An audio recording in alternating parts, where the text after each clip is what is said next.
Hello, I'm Esther Githui-Ewart. It's Wednesday, September 15th. This is Africa 54.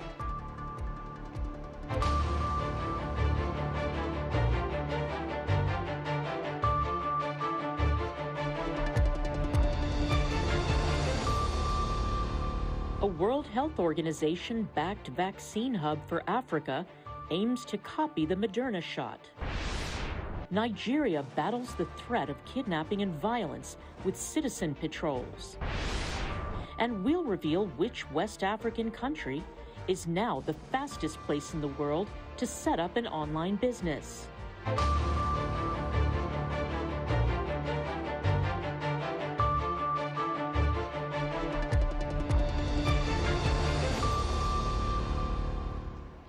Guinea's Junta leader Mamady Doumbouya is urging heads of political parties to not repeat the errors of the past. His comments come as a week of discussions aimed at forming a transitional government are underway. David Doyle has more. Guinea's new military rulers have started consultations with political, business and religious leaders. The purpose, they say, is the formation of a transitional government, following the coup that ousted President Alpha Conde earlier this month. In a short address, coup leader Mamady Doumbouya urged attendees to not repeat the errors of the past when forming a new system of government. Colonel Doumbouya is a special forces commander and former member of the French Foreign Legion. He and the other soldiers behind the coup say they toppled Conde because of concerns about poverty and corruption. Speaking outside the session, the former State and Sanitation Minister under Conde, Papakoli Kuruma. They're expecting politicians to join them, that they give them guidelines so they can carry out an inclusive and calm transition. These are their words. The talks are expected to set out the duration of the transition and who will lead it, as well as what political and institutional reforms are needed before elections. The discussions began on Tuesday with a meeting of the heads of the main political parties. Makale Kamara, leader of the Front for National Alliance, said Doumbouya emphasized the need for reconciliation. The political parties promised their support because when Guinea is concerned, everyone has to toe the line. But the junta's seizure of power has also been widely condemned by Guinea's allies and regional organizations. West Africa's main political and economic bloc, ECOWAS, has suspended Guinea from its decision-making bodies and called for a short, civilian-led transition. David Doyle of Reuters filed that report. A tech transfer hub that aims to produce COVID-19 vaccines for Africa is set to replicate Moderna's mRNA shot, but faces an uphill battle as talks with the U.S. company have not yet yielded results. Clara Frank has more. Efforts to develop an African hub to manufacture COVID-19 vaccines will focus on replicating Moderna's shot, a senior WHO official has told Reuters. But, he added, a lack of progress in talks with the U.S. pharmaceuticals company means the project will take time.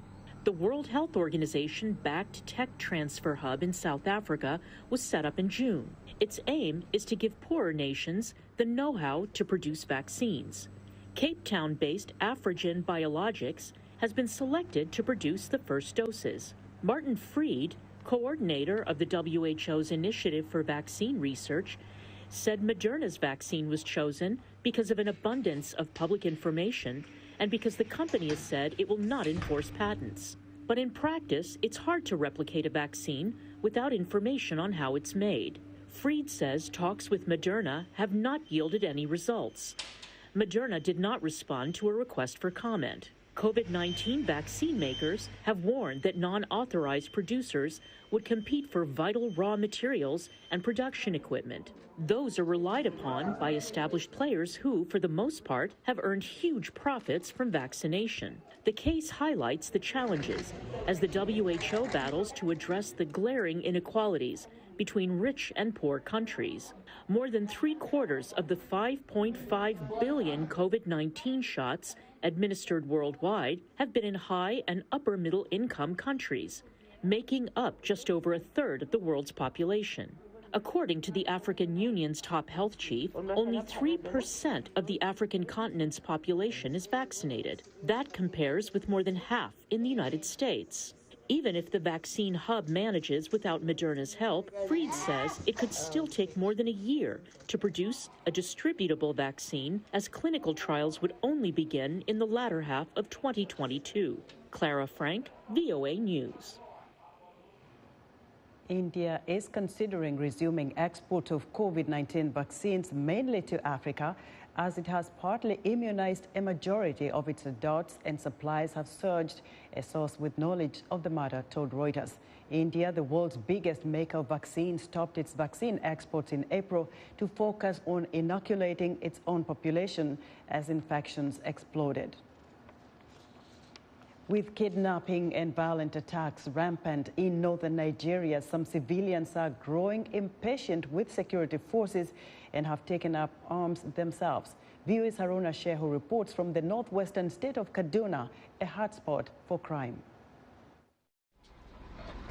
Awal checks his guns as he prepares for another night of security patrol, something he and other young men have done for months. They are part of a volunteer youth patrol trying to protect their community from armed gangs who strike while most people sleep, kidnapping civilians, including students. We are not naming the town or giving the real names of volunteers for security reasons.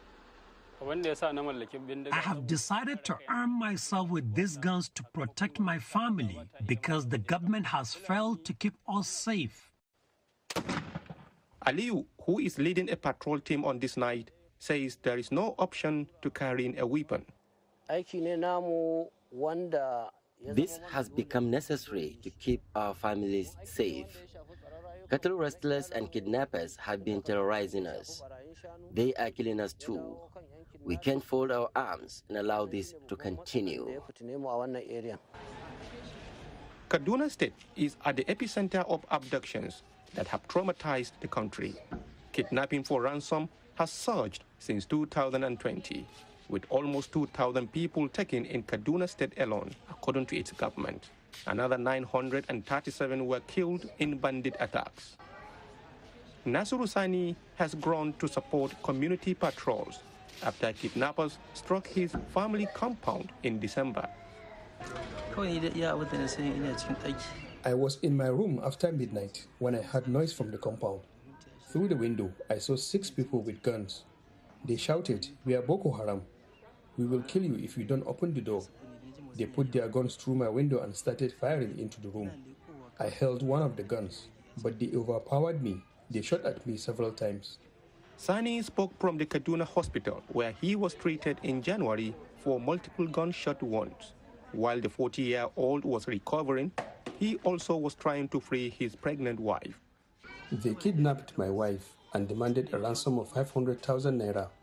We raised the money and sent someone to deliver it, but they abducted the messenger too and asked for more money.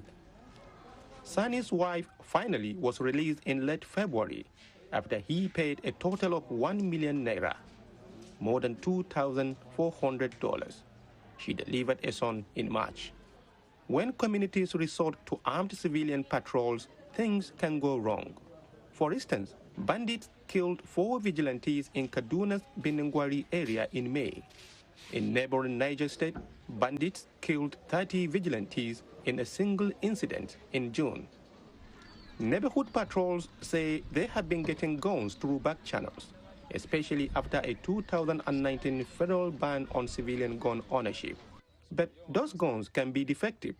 Japar shot himself in the hand when his handmade gun unexpectedly discharged during patrol.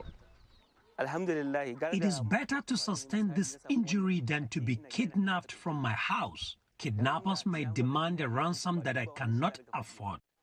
In August, the governor of northern Katsina State called for civilians to arm themselves against so-called outlaws.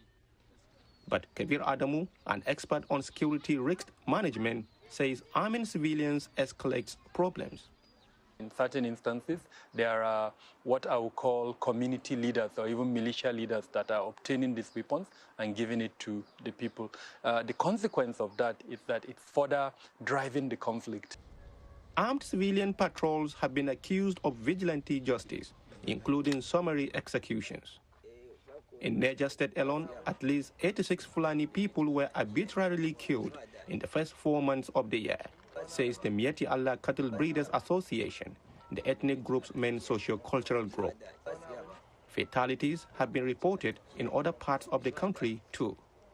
The federal ban on civilian gun ownership is reinforced by Kaduna State law, says the State Commissioner for Internal Security, Samuel Arwan.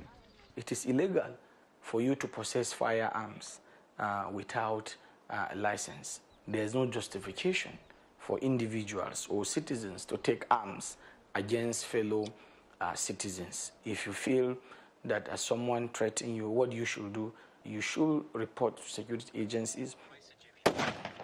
But many civilians, uncertain that security agents will show up in time to avert danger, favor self-protection over obedience to the law. Haruna Shehu, VOA News, Kaduna, Nigeria. Sudanese exports grew 68% in the first half of this year compared with the same period in 2020. But the economically struggling East African country's central bank says it is still insufficient. Soraya Ali has the details.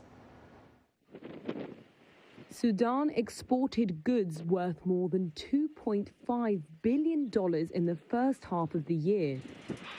That's up 68% compared with the same period in 2020.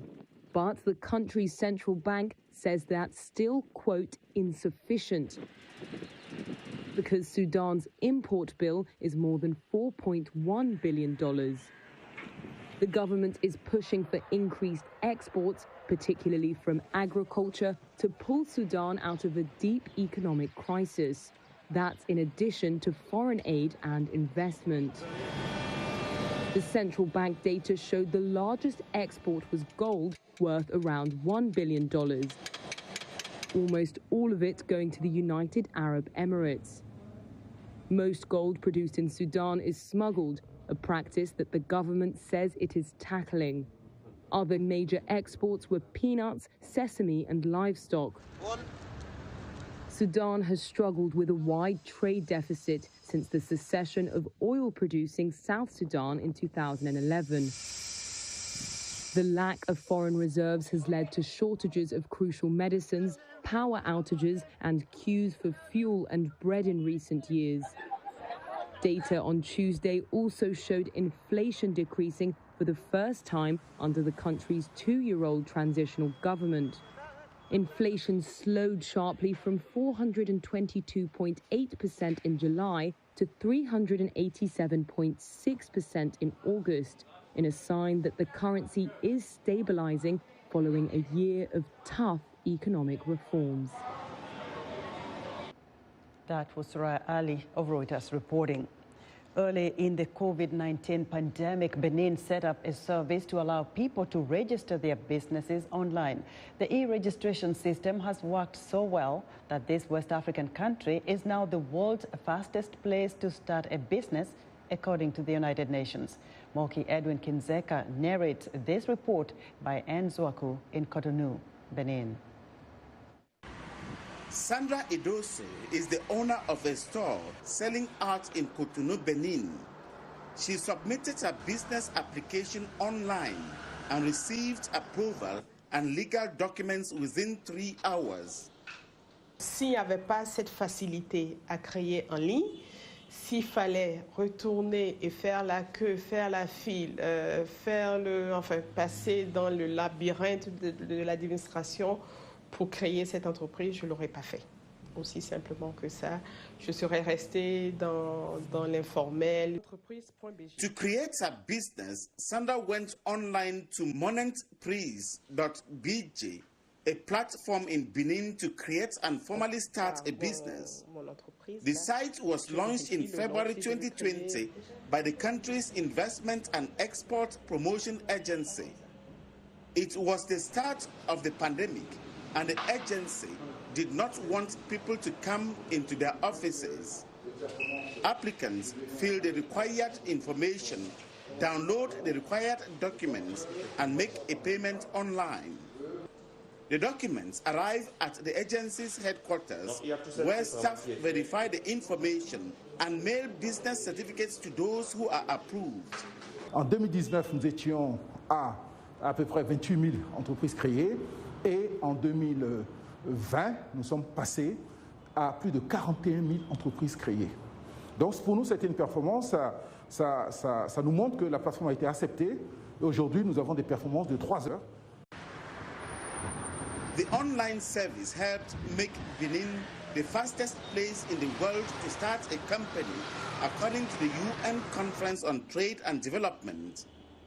Even those who live abroad can use it to start a business inside Benin. Economists see big benefits for entrepreneurs. Ça réduit les coûts et puis ça réduit les délais aussi. Et ça permet d'éviter la corruption, les papiers qu'il faut trimballer, etc. Et en période de Covid, ça permet d'éviter les contacts et aussi d'éviter l'allongement des délais. The Investment and Export Promotion Agency says it will continue to review the procedures and dialogue with the private sector to further improve the process. For Anne Zwanke in Cotonou, Benin, Moki Edwin Kinzaka for VOA News. We'd like to hear what you think about Africa 54. Join the discussion on Facebook. The address is Africa 54. We're also streaming our broadcast live on Facebook. Please watch and share our show with your friends. Also check out our headlines 24/7 on voaafrica.com. Still to come, U.S. President Joe Biden says America is being put into a code red position.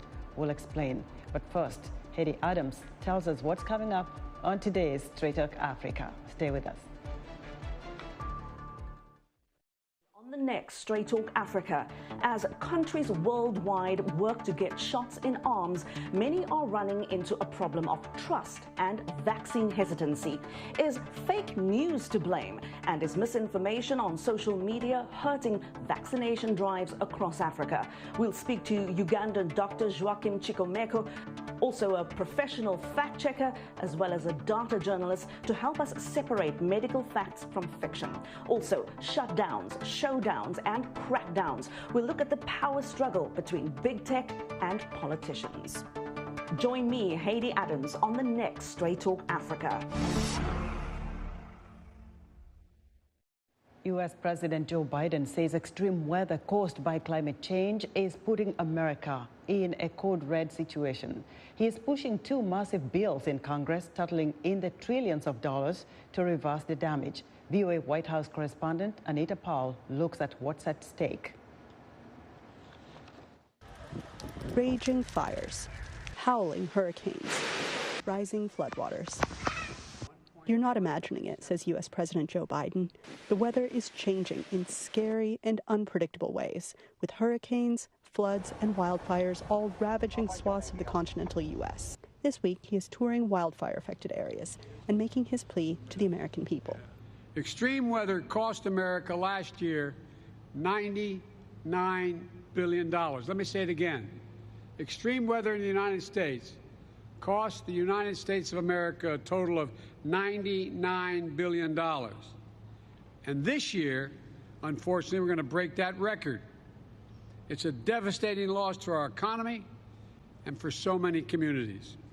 His solution, a juggernaut $3.5 trillion spending plan that will, among other things, invest in clean energy and green vehicles and reduce the country's dependence on polluting industries. That bill has passed the House, but now it's up to the 100 Americans in the Senate. Environmental advocates are watching closely and say one concern is that these bills are full of other contentious items that could slow their passage.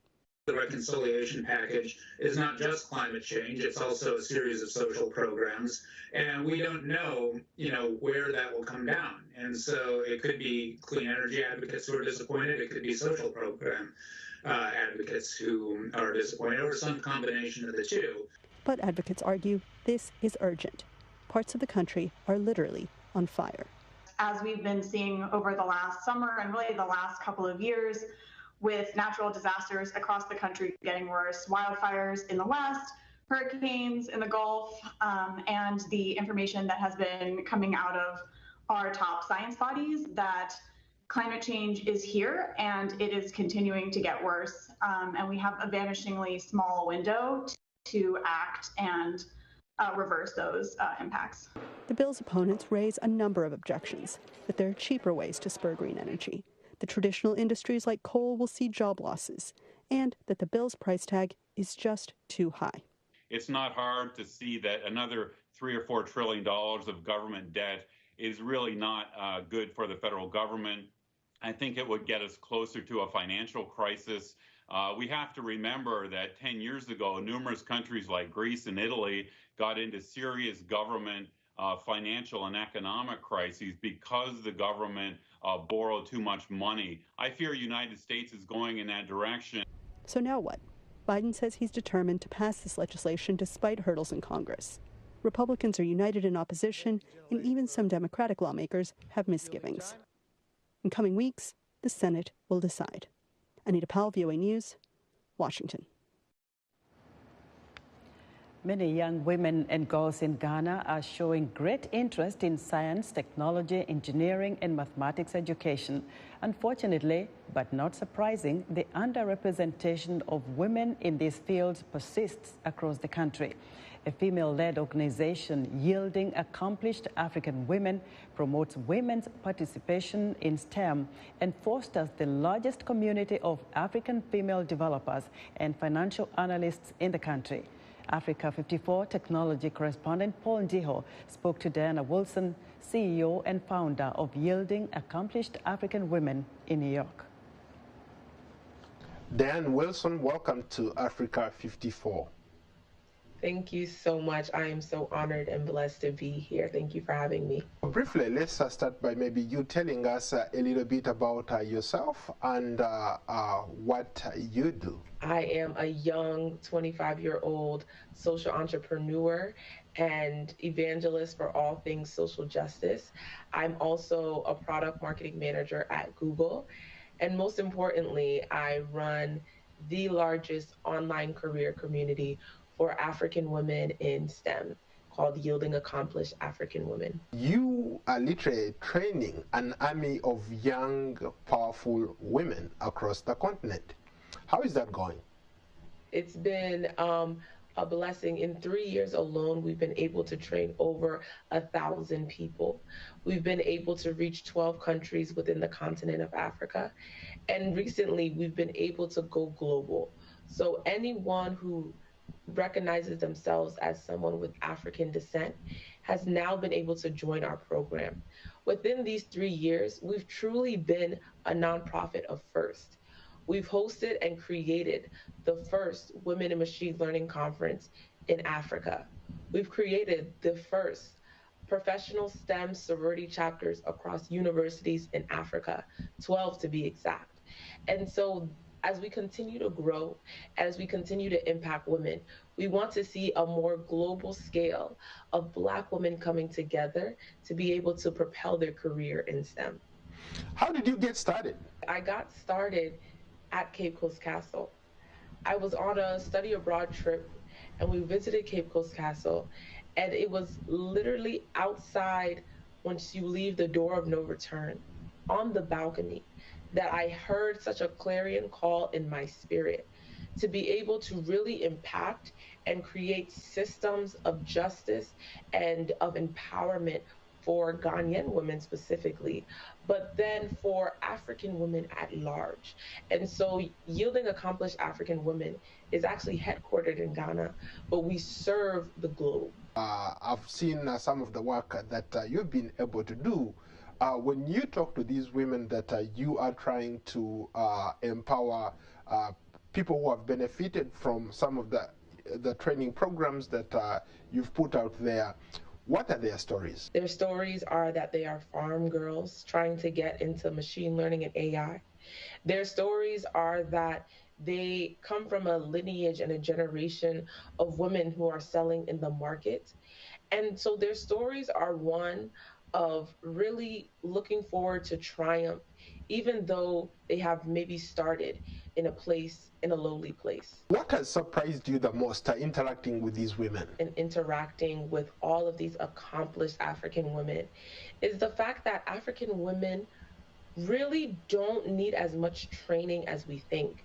They really need examples and empowerment to showcase to them that they can be all that they want to be.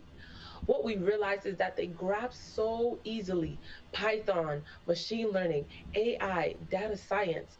But what is actually hard for them to overcome is the issues of self-efficacy that they currently have, and that they've been taught and ingrained into their mind of what they can and cannot do. There are very few women in the tech field, especially for a person like you working at Google. I'm sure you can attest to that.